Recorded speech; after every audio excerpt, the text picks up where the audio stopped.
प्यारे बच्चों, आज की हमारी क्लास है बीएसटीसी फर्स्ट ईयर के लिए और हमारा विषय है भारतीय समाज और शिक्षा।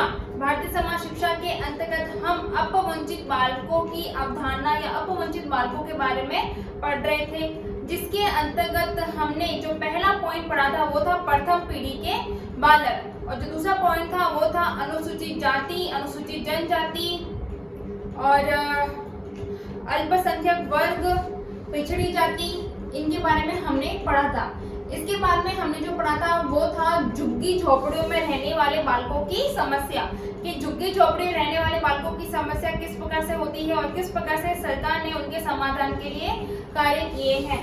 और आज का हमारा टॉपिक है, टॉपिक का नाम थोड़ा सा बड़ा है, ठीक है। ईंट भट्टा, यानी कि जो ईंट के भट्टियों में काम करते हैं, चाहे ईंट उठाने का काम करते हैं, निर्माण कार्य में संलग्न, जो कि घर बनाने में मजदूर वगैरह होते हैं, घर बनाने का कार्य करते हैं, वो रेत बजरी, जो रेत उठाते हैं या बजरी का काम करते हैं, खेती हरी में बटाईदार, ठीक है, जो खेत में काम करते हैं, हल चलाने का वगैरह दूसरों के खेत में, और श्रमिकों के बालक, जो मजदूर होते हैं, काम करते हैं, उनके बालक। तो उनके बालकों की शिक्षा के ऊपर हम आज अध्ययन करेंगे। सबसे पहले मैं आपको बता दूं कि अभी कोविड बहुत ज़्यादा फैल रहा है। हालांकि मुझे बताने की आवश्यकता तो नहीं है, आप सभी भली भांति जानते हैं और आप सब जने समझदार हैं, मुझे पता है आप सुरक्षित हैं और घर पर ही हैं। लेकिन फिर भी मैं आपसे यही अपील करूंगी कि अपने घर पर रहें और अपने साथ साथ में अपने माता पिताओं का भी ध्यान रखें, और बहुत ज़्यादा आवश्यक काम हो तो ही पूरी शिक्षा के साथ, पूरी सुरक्षा के साथ में घर से बाहर निकलें। ठीक है बच्चों, मुझे पता है आप अपना ध्यान बखूबी से रख लोगे। उसके अलावा चलो हम आज का टॉपिक हम शुरू करते हैं। ईंट भट्टा निर्माण कार्य में संलग्न रेत बजरी खेतीहर एवं बटाई श्रमिकों के बालक, इनके सामने शिक्षा की बहुत ही ज्यादा समस्या आती है, क्योंकि ये सारे के सारे जो इनके जो माता पिता होते हैं ना, वो तो मजदूरी करने जाते ही हैं, साथ ही साथ में अपने बच्चे को भी लेकर जाते हैं, यहाँ तक कि अपने छोटे बच्चों को भी वो वहाँ पर लेकर जाते हैं। और जो बच्चे थोड़ा सा चलने फिरने के लायक हो जाते हैं, उनको तो ये सीधा काम पर ही लगा देते हैं। तो भाई इनकी हालत तो बहुत ही ज्यादा दयनीय है, बहुत ही ज्यादा चिंताजनक है। तो इनकी जो पहली समस्या है वो यही है कि सीधी सी बात है, जो इनके जो बालक होते हैं ना, उनके जो माता पिता होते हैं वो ज्यादा पढ़े लिखे नहीं होते, तो इस वजह से वह शिक्षा की समस्या के को समझ नहीं पाते। शिक्षा की समस्या क्या है कि भाई हम पढ़े लिखे नहीं हैं तो क्या हुआ, हम हमारे बच्चों को पढ़ाएं, ये उनकी सोच नहीं होती है।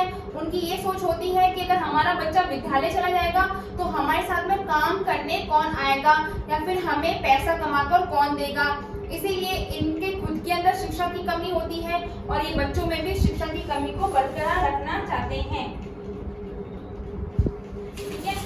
और साथ ही साथ में इनके जो माता पिता होते हैं वो खुद अंधविश्वासी होते हैं और बच्चों को भी उसकी तरफ धकेलते जाते हैं। अध्ययन हेतु तो आवश्यक सामग्री भी भली प्रकार की नहीं जुटा पाते। ये लोग इतने ज्यादा गरीब होते हैं कि भाई शिक्षा के क्षेत्र में जिन जिन चीजों की हमें आवश्यकता होती है, जिसकी किताबें तो आजकल निःशुल्क वितरण होती है, इसके अलावा भी बस्ता वगैरह, यूनिफॉर्म वगैरह, तो ये सारी की सारी चीजें भी ये लोग खरीद नहीं सकते। इतनी ज्यादा दयनीय इनकी स्थिति होती है। उसके अलावा नेक्स्ट पॉइंट है कि इस प्रकार के बालकों के माता पिता निर्धनता के कारण अपने बालकों द्वारा अपने साथ कार्य पर ले जाते हैं और अपना काम में हाथ बटाने की अपील करते हैं।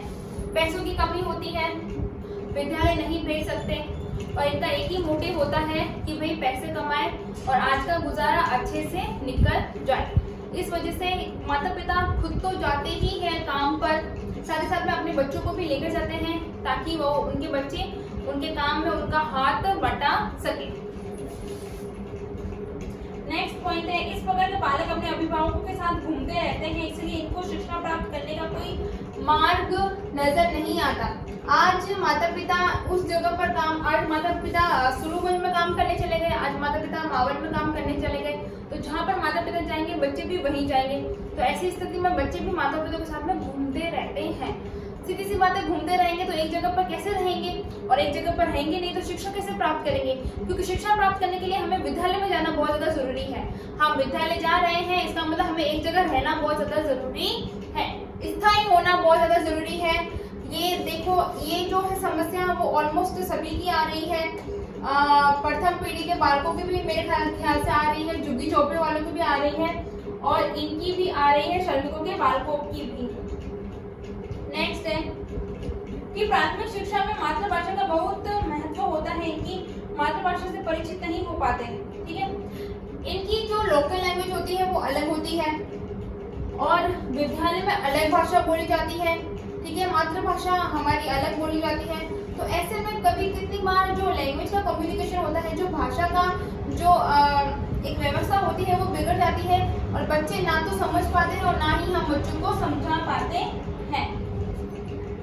घूमतू परिवार के निवास हेतु पर्याप्त आर्थिक सहायता दी जा रही है ताकि इन स्थानों पर रहने वाले बालकों को शिक्षा प्राप्त हो सके। जो लोग आज यहाँ पर कार्य कर रहे हैं, कल वहाँ पर कार्य कर रहे हैं, इसलिए सरकार उनको आर्थिक सहायता दे रही है ताकि वो थोड़ी सी उनकी आर्थिक स्थिति हल्की सी मजबूत हो सके, और कम से कम बच्चों को तो ये विद्यालय भेजे, खुद तो खैर नहीं पढ़े लिखे, लेकिन अपने बच्चों को तो ये पढ़ाए लिखाए, ऐसी सरकार उनको सहायता दे रही है। इस प्रकार के परिवार स्थायी रूप से एक स्थान पर रहना पसंद नहीं करते, ये अपनी जीविका के लिए एक स्थान से दूसरे स्थान चले जाते हैं। इस प्रकार के बालकों के लिए विद्यालय स्थापित करने में विद्यालय के लिए कुछ ना कुछ चुनाव करना कठिन कार्य हो जाता है। अब ये लोग आज यहाँ पर रह रहे हैं, कल वहाँ पर रह रहे हैं, तो ऐसे में उनको स्थायी रहना पड़ेगा। जब ये एक जगह पर टिक कर रहेंगे तभी इनके लिए कुछ ना कुछ सरकार कर सकती है, इनके लिए कुछ ना कुछ जमीनें अलॉट कर सकती है, इनके लिए व्यवसाय के कुछ साधन खोल सकती है, आर्थिक मदद कर सकती है, और सबसे मेन बात, बच्चों के लिए विद्यालय खोल सकती है। बच्चे विद्यालय जाएंगे, पढ़ेंगे, लिखेंगे, तभी एक अपना बेहतर भविष्य चुन सकेंगे, और तभी वह कुछ चाहे सरकारी हो या निजी हो, अपना एक खुद का कुछ ना कुछ वो कर सकेंगे, जिससे कि उनकी आर्थिक स्थिति मजबूत होगी। लेकिन ये परिवार ऐसे होते हैं जो कि इस दूरदर्शिता को नहीं समझ पाते, और उनका केवल एक ही मोटिव होता है कि शिक्षा सिर्फ और सिर्फ समय व्यर्थ करने का साधन है। इससे अच्छा तो हमारे बच्चे हमारे साथ में जब काम पर आएंगे वहाँ पर ही कमा लेंगे, और बच्चे अभी से काम करना सीखेंगे तो वो भविष्य में एक बेहतर श्रमिक बन सकते हैं। ऐसा इनके माता पिता का सोचना होता है। ठीक है बच्चों, तो ये थी हमारी आज की क्लास। मैं उम्मीद करूंगी कि आपको समझ में आ गया होगा।